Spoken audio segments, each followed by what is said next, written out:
Okay, Pat, where are we and how long have you lived here? Well, hi, Frank. This is our house here in the south part of Bozeman. We live close to the university. We're on South Grand Avenue, 1303 South Grand Avenue. And we bought the house in 2012, and we spent a couple of years getting it completely remodeled. So basically, we moved in here 3 years ago. And how long have you been vegetable gardening here? Since the beginning? We started vegetable gardening last year. Okay. After we had the house remodeled, we had somebody come in and we had them help us with the landscaping for the entire lot. They put the aspen trees in and so on. Obviously the blue spruce was already there, but all of these, the Nepeta for example, which are great for attracting bees, and the beds that you see here were all put in about 2 years ago.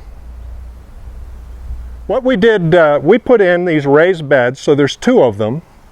This one here is 21 feet long and the back one is 11 feet long. Together they're about 100 square feet.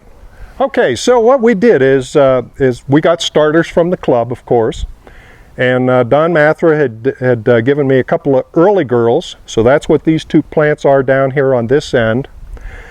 Carol brought home some heirloom tomatoes from the library one day.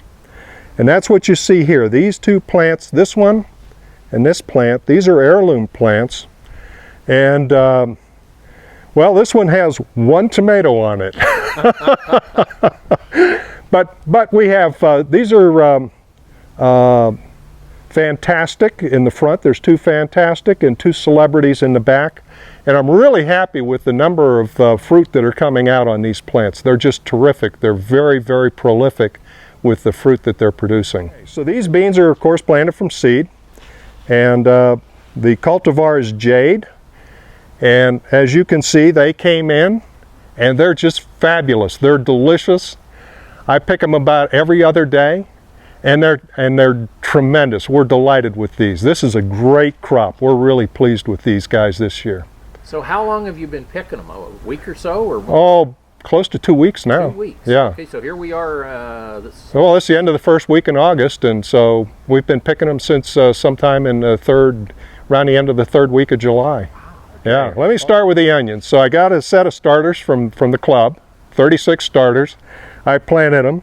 Son of a gun, they all came up. These are Walla Wallas. And one of the prices that you, Frank, are going to have to pay for doing this is you have to take at least one of these home with you. Okay? I can live up to that part of the. How about two? Oh, well, maybe so. No regrets there. So these are delicious. We're just and you met my neighbor just a few minutes ago. I just gave her 3 of them. So these are delicious, and I'm confident you'll enjoy them. I haven't really, except to test, I haven't pulled any carrots yet. I want to see if they'll get a little bit bigger. Yeah. But these are Bolero carrots, so I'm expecting them to be pretty sweet. This is broccoli. Now I happen to love broccoli, so I put 12 plants in, and I'm not that happy with the cultivars that I got this year. Wound up I had a mix of 2 cultivars. One of them tended to be leggy. You know, they threw that kind of broccoli that looks a little bit like broccolini. It tastes okay, but I would rather have heads that look like this head here. So I'm going to look into that a little bit for next year. Did you have trouble with the green worms? Not really. We have a little bit of the cabbage moths that have gotten some worms in. You can see some holes in the leaves, but they weren't a problem that we had. There was a bug or a pest that we had that was snails. They were getting in and they were really stripping the leaves. I say snails, I meant slugs. Yes. There were slugs that got in and were stripping the leaves. And I got some diatomaceous earth from Don, and I put it down, and no more slug trouble. So that worked out pretty good. Okay, so the spot you're looking at from here down to the end of the bed, we planted in spinach and in lettuce around the end of the first week of April. And so we were eating spinach and lettuce by the end of May. And the crop was excellent. We were very happy with everything. That turned out great. I planted a second crop of spinach, and that was okay, but that bolted. So I put in, amongst other things, I put in some radishes, and the radishes grow very fast. These are supposed to be 35-day radishes, but as you can see, they attract flea beetles, and the flea beetles then also got into the spinach. So I consider this to have been a mistake. However, you'll see I've got some lettuce here that's supposed to be about a 50-day lettuce. It's not affected by the flea beetles at all, and well, you can look at it, and this is after I've already thinned it twice. So you get some lettuce to eat out of this. Oh yeah. Okay, well, we've got a bed with a mix of different kinds of strawberries. So I have both June-bearing and ever-bearing strawberries. This part of the bed is 6 feet by about 2.5 feet. And as you can see, the strawberries, this is their second season. The strawberries are doing quite well. They're very happy in here. We got a very nice crop out of them in the first part of the year, but by the end of the first week of July, the June-bearing strawberries were all done. Well, now the ever-bearing are flowering and fruiting, so we're going to have a second crop of strawberries out of here. These three little plants here are raspberries that I got from Don, right? And it happened, one of them had a cane on it that produced like a half-dozen fruit.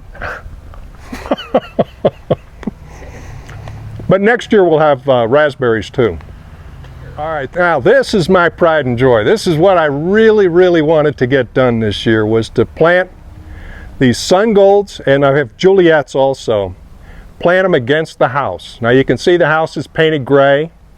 This is the perfect southern exposure. So we're getting lots and lots of sunlight. It's nice and warm. The walls retain the heat.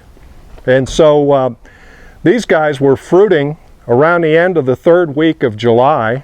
Oh yeah, unbelievable. I shouldn't say that early. It was in the fourth week of July. And we've been eating them. And we love them. Oh, so I'm going to hand you one. Give it a try. There is nothing better than a sun gold tomato. It's like having candy in your garden. You know, you're out here working and you just have to eat some of them. I use a drip irrigation system, and I have been irrigating every second day.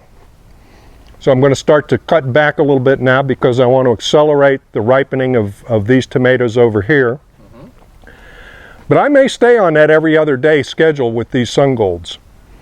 So we'll see. But it's all worked out pretty good this year. And we're getting a fair amount of production out of just 100 square feet here.